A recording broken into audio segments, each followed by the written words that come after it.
Okay, himayin natin to. May isang malaking tanong na lumabas mula sa mga materyales na binigay mo. At ito yung tanong na sa tingin ko marami ang nag-iisip. Ano yun? Paano mo pag-iisa-isahin ang ideya ng isang Diyos na pag-ibig, tapos kasabay nito, isang Diyos ng sukdulang paghukom? Parang langis sa tubig, di ba? Oo, yan talaga ang classic na dilema. Ang misyon natin ngayon ay hindi para magbigay ng sermon. Ang gusto nating gawin ay suriin yung lohika, yung parang arkitektura ng kaisipan sa likod ng mga tekstong ito na sumusubok ipaliwanag kung paanong ang kautusan, kasalanan, pag-ibig at katarungan ay magkakakonekta sa isang sistema. At ang pinakasentro ng argumentong ito ay isang bagay na medyo, alam mo yun, nakakagulat. Hindi lang ito tungkol sa mga simpleng patakaran. Hindi nga eh. Ang sinasabi kasi rito, ang mismong halaga ng kautusan ay kasing halaga ng mismong tagapaglikha. At ang fascinating dito ay kung paano ipinapaliwanag ng mga teksto kung bakit yung ganito kataas na standard ay humahantong sa isang konklusyon na ang paghuhukom ay hindi lang parusa, kundi isang anyo rin daw ng pag-ibig. Sige, diyan tayo magsimula. Yan agad ang unang malaking konsepto. Sinasabi sa mga binabasa natin na ang halaga ng kautusan ng Diyos ay katumbas ng ikalawang persona ng Diyos. Para sa marami, napaka-abstract niyan. Ano ba talagang ibig sabihin niyan sa practical na paraan? Hindi lang yan basta term sa teolohiya, di ba? Isipin mo na lang na ang ikalawang persona ng Diyos ay hindi lang isang titulo. Kumbaga, siya yung mismong source code o operating system ng buong realidad. Okay. Gets ko yung analogy. Siya yung batayan ng lahat.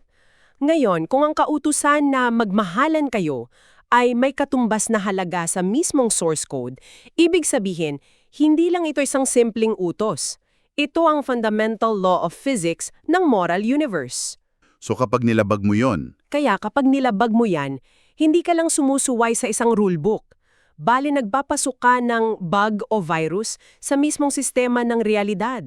okay, mas malinaw yung analogy na yan. So ang kasalanan ay hindi lang simpleng pagkakamali, kundi isang system-level corruption. Tama. At dahil ang halaga ng kautusan ay kasing halaga ng source code, yung kabayaran para sa pag-corrupt nito ay dapat katumbas o mas mataas pa. Dapat lang. Dito na pumapasok yung ideya na taning yung may-ari lang ng source code ang pwedeng maging kaparusahan. Tama ba? Eksakto. Diyan nagiging malinaw ang lohika ng atonement o pagtubos. Hindi ito tungkol sa isang galit na Diyos na humihingi ng dugo, no? Hindi. Ang argumento rito ay puro lohika. Para ayusin ang isang system-level corruption, kailangan mong mag-apply ng isang patch na may katumbas na halaga at kapangyarihan. Walang sino mang nilikha, tao man o anghel, ang may sapat na halaga para ayusin yung pinsala. Walang sapat na clearance, kumbaga. Oo, kaya ang sinasabi, ang Diyos mismo sa katawahan ng ikalawang persona ang naging patch. Yung sakripisyong iyon ang nagpakita sa buong sansinukop kung kaano kaseryoso ang paglabag sa kautusan. Hindi na ito pwedeng ituring na maliit na bagay lang. Naiintindihan ko na. Parang nasettle na yung legal o system aspect ng problema. Pero dito ako medyo naguluhan sa mga binasa ko. Sanay tayong isipin na ang kautusan at paghuhukom ay tungkol sa takot at parusa. Yun ang common na pagtingin, oo. Pero iginigiit dito sa mga sinulat mo na ito raw ay isang paraan ng pagpapahayag ng pag-ibig. Teka, paano naging pag-ibig ang isang bagay na garantisadong hahatol sa iyo kapag nagkamali ka? Magandang tanong yan. Dahil dyan talaga nag-uumpisa yung pagbabago ng pananaw. Ang koneksyon ay ang pagtingin sa kautusan bilang isang... Proteksyon. Isipin mo to, isang siyudad na walang batas, walang pulis, walang korte. Pwede mong sabiing malaya ang lahat, di ba? Pero anong klase ng kalayaan yon? Kalayaan para sa malalakas na apihin yung mahihina. Eksakto. Kalayaan para sa magnanakaw na kunin ang gusto nila. Yung kalayaan na yon ay magiging isang impyerno ng karahasan at takot. So, ang kautusan ay parang pader ng siyudad? Nililimitahan nito ang galaw mo? Pero ginagawa yon para protektahan ang lahat sa loob. Tumpak, ang kautusan at ang kaakibat nitong paghuhukom ang siyang nagbibigay daan para umiral ang isang komunidad na nakabatay sa pag-ibig at tiwala. Kung walang hustisya, ang pag-ibig ay imposible. Dahil laging mananaig yung takot. Oo, at pansariling interes. Kaya't ang paghuhukom ay hindi kalaban ng pag-ibig. Ito ang mekanismo na nagpoprotekta sa pag-ibig. Ito yung firewall na humaharang sa mga virus ng kasakiman at karahasan para hindi nito sirain ang buong network. Okay, so ang argumento ay napatunayan na ang katarungan ng Diyos dahil ang pinakamataas na kabayaran, ang kanyang sarili, ay naibigay na. Nabayaran na, oh.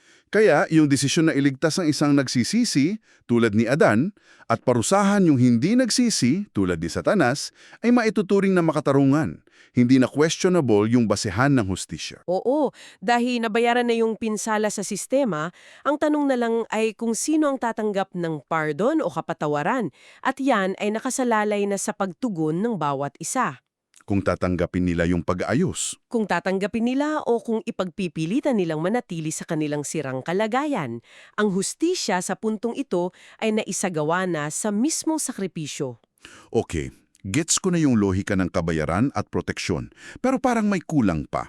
Ang usapan palagi ay pag-iwas sa parusa, pero binabanggit sa mga materyalismo na hindi lang yan ang punto. Hindi lang talaga. May koneksyon daw ito sa tunay na kaligayahan. Doon ako mas naging interesado. At dyan talaga pumapasok ang pinakamalalim na aspeto nito. May malinaw na pagkakaiba na ginagawa ang mga teksto sa pagitan ng kaligayahan at kasiyahan o pleasure. Ito ay isang napakahalagang punto. Paano yon? Tarap. Pero kung yan lang ang kakainin mo araw-araw, sisirain nito ang katawan mo sa katagalan. At ang krimen, droga o panloloko sa kapwa ay yung junk food.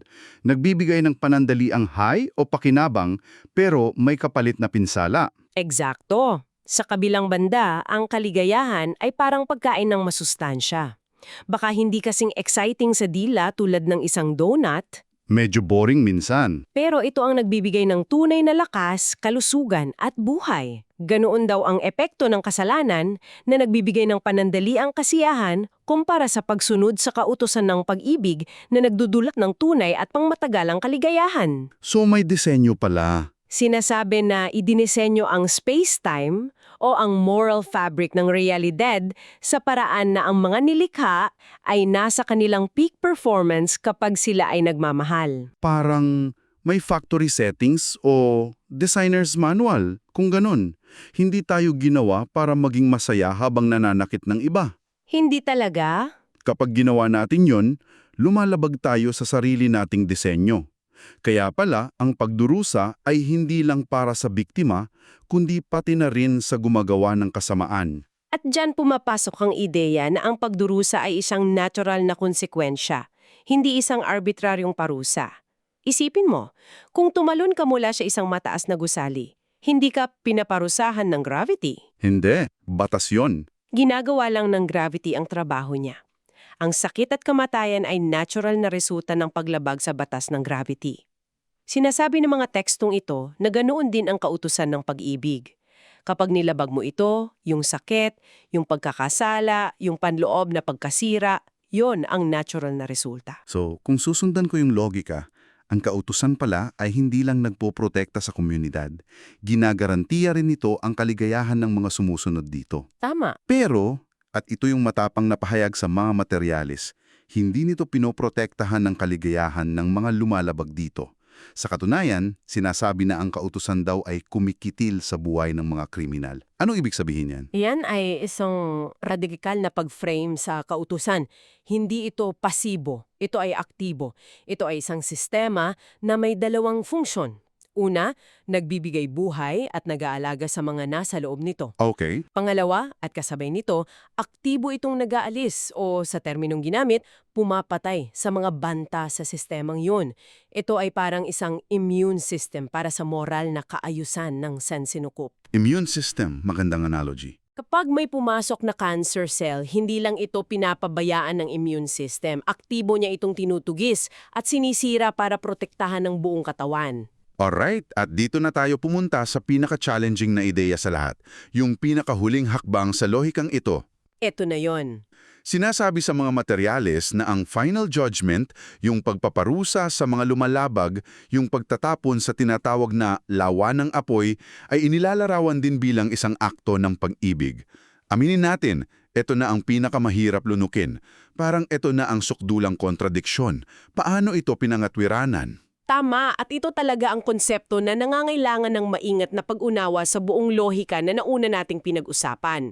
Ang argumento ay ganito: ang isang tao na patuloy na gumagawa ng kasalanan at ayaw magsisi ay nasa isang estado ng patuloy na pagdurusa. Dahil labag sa disenyo niya. Eksakto. Dahil, tulad ng napag-usapan natin, ang pananakit sa kapwa ay labag sa kanyang sariling disenyo. Siya ay parang isang makina na patuloy na gumagana ng mali, na nagdudulot ng sakit sa sarili niya at sa lahat ng nakapaligid sa kanya. Okay, so siya ay parehong source at biktima ng sarili niyang pagdurusa. Isang, black hole ng sakit. Magandang paglalarawan yan. Ngayon, ang tanong ay ito: ano ang pinakamaawang gawin para sa isang nilalang na nasa ganoong kalagayan at ayaw nang magbago? Mahirap na tanong. Kung hahayaan siyang mabuhay ng walang hanggan sa ganoong estado, ayon sa argumento ng teksto, para mo na rin siyang sinumpa sa isang walang katapusang pagdurusa. Ang walang hanggang buhay sa isang estado ng sakit at pagdudunot ng sakit ay hindi isang regalo. Isa siyang walang katapusang torture. Tama. Okay, I get the logic. Pero aminin natin, it sounds like a justification. Para sa isang magulang na nawalan ng anak dahil sa isang kriminal, ang marinig na ang pagpatay sa kriminal na yon ay isang act of mercy sa kanya. Parang napakahirap tanggapin yan. Paano yan tinutugunan ng mga teksto? At yan ang pinaka-critical na bahagi ng argumento. Hindi sinasabi na ito ay para lamang sa nagkasala. Ah, okay. Ang paghukom ay inilalarawan bilang isang dalamang bahaging aksyon. Una sa lahat, ito ang sukdulang katarungan para sa mga biktima. Ito ang garantiya na ang kanilang pagdurusa ay hindi malilimutan at ang kasamaan ay hindi mananaig. So, justice for the victims comes first. Yes. Ito ang final act ng proteksyon para sa buong universo na tinitiyak na ang virus ng kasalanan ay hindi na kailanman muling makakapinsala. Okay, yan ang isang bahagi. Ano yung pangalawa? Bilang pangalawang aspekto, mula sa pananaw ng awa para sa mismong nagkasala na ayaw talikuran ng kanyang kasamaan, ang pagwawakas sa kanyang pag-iral ay itinuturing na mas maawain kaysa hayaan siyang magdusa sa isang impyerno na siya mismo ang lumikha at ayaw lisanin. Ah, so doon pumapasok yung awa. Oo. Kaya't ang paghuhukom ay una, katarungan para sa mga biktima, pangalawa, proteksyon para sa sansinukob, at sa isang napaka-tragic na paraan, isang uri ng awa para sa mismong nagkasala. Tinatapos nito ang kanyang walang hanggang paghihirap. So kung bubuin natin ang lahat, mula sa halaga ng kautusan na katumbas ng mismong source code ng realidad, hanggang sa sakripisyo bilang system patch, hanggang sa kautusan bilang firewall at designer's manual, At sa huli, pangtubuhukom bilang parehong sukdulang katarungan at isang tragic na anyo ng pag-ibig. Lahat ay magkakakonekta. Isang kompletong sistema na sumusubok ipaliwanag ang mga tila magkasalungat na konsepto. tumpak. Kung ikukonekta natin ito sa mas malawak na pananaw, ang ipinipinta ng mga sulating ito ay isang universo na nakaangkla sa prinsipyo ng pag-ibig. Ang kautusan ang nagsisilbing operating manual o ang physics nito. Hindi lang siya simpleng rules. Hindi. Ang paglabag dito ay hindi lang pagsuway sa isang utos, kundi pakikipaglaban sa mismong istruktura ng kung paano tayo dapat umiral. At ang buong sistema, mula sa paglikha hanggang sa paghuhukom, ay idinisenyo para sa huli ang pag-ibig at kaayusan ng siyang mananaig. At heto ang isang bagay na maiiwan naming pag-iisipan mo. Sinasabi sa teksto na ang iisang kautusan ay nagsisilbing puno ng buhay para sa mga sumusunod, ngunit ito rin ang nagiging puno ng kaalaman ng mabuti at masama, na humahantong sa kamatayan para sa mga lumalabag. Ano sa tingin mo ang kahulugan ng ang isang prinsipyo ay maaaring maging parehong pinagmumula ng buhay at dahilan ng kamatayan na nakadepende lamang sa kung paano ka tumutugon dito?